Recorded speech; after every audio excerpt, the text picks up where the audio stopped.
నేను వనమూలికలతో వైద్యము చేస్తూ ఈ మధ్య ఈ కరోనాకి నివారణ విధంగా ప్రయాణిస్తున్నాను.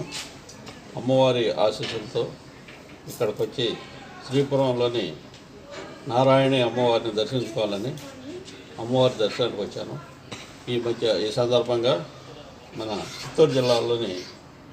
చిత్తూరు జిల్లాకు రావడం, వాళ్ళతో మాట్లాడడం వీళ్ళు జరుగుతుంది. నేను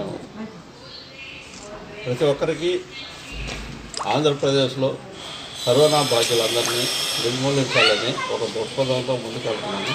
ప్రతి జిల్లాకి కరోనా పాజిటివ్ కేసులని నిర్మూలించడానికి ప్రతి జిల్లాకి నా మందు పంపించి ఫ్రీగా సర్వీస్ చేయాలనే ఉద్దేశంతో ప్రతి ఒక్కరికి గవర్నమెంట్ సపోర్ట్ అడిగితే గవర్నమెంట్ సపోర్ట్ అయితే పూర్తిగా నిరాకరించింది.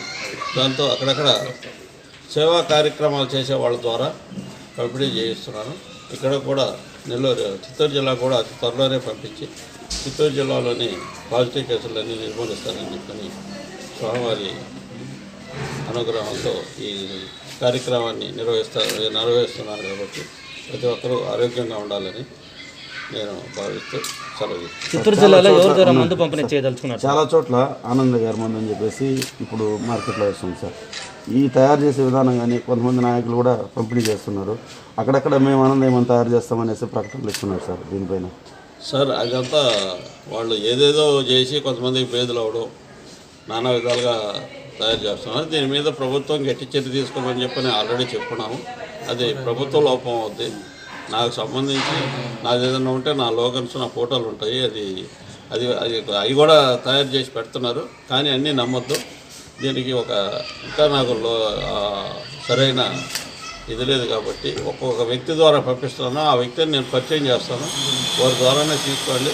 పక్కే తీసుకున్నప్పుడు ఏదైనా సైడ్ ఎఫెక్ట్స్ రావడం లేకపోతే ఏ విధంగా ఇబ్బంది పెడితే మాత్రం దానికి నేను బాధ్యత కాదు. దీని మీద గవర్నమెంటే సరైన చర్య తీసుకోవాలని నేను అనుకుంటున్నాను. సార్, చిత్తూరు జిల్లా సంబంధించి ఎవరి ద్వారా మందు పంపిణీ చేయదలుచుకున్నారు? ఎప్పటి నుంచి చేస్తారు? 2-3 రోజుల్లో చెప్తారండి. ఎవరి ద్వారా చేయదలుచుకున్నారు అనేది? అది ఆల్రెడీ పెద్దిరెడ్డి రామచంద్రారెడ్డికి అందించాలని చెప్పని ఒక ఆలోచనతో చెప్పుకున్నాము. ఆయన ద్వారానే పాజిటివ్ కేసుల వరకు ఆయన ద్వారా అందిస్తాం. ఆల్రెడీ చిత్తూరు జిల్లా అంటే కొంత చెవిరెడ్డి భాస్కర్ రెడ్డి గారు ఆయన ఈ నివారించేది అంటే ఇప్పుడు మాకు ఇబ్బంది పెట్టి మాకు పర్మిషన్ రాకముందు నుంచి కూడా ఆయన దాంట్లో పాల్గొని ఆయన సేవా కార్యక్రమాలు మాకు కూడా ఆయన సహాయ సహకారాలు అందిస్తున్నాడు. కాబట్టి ఆయన ఆల్రెడీ పంపకంలో చేయడం చాలా వరకు జరిగింది.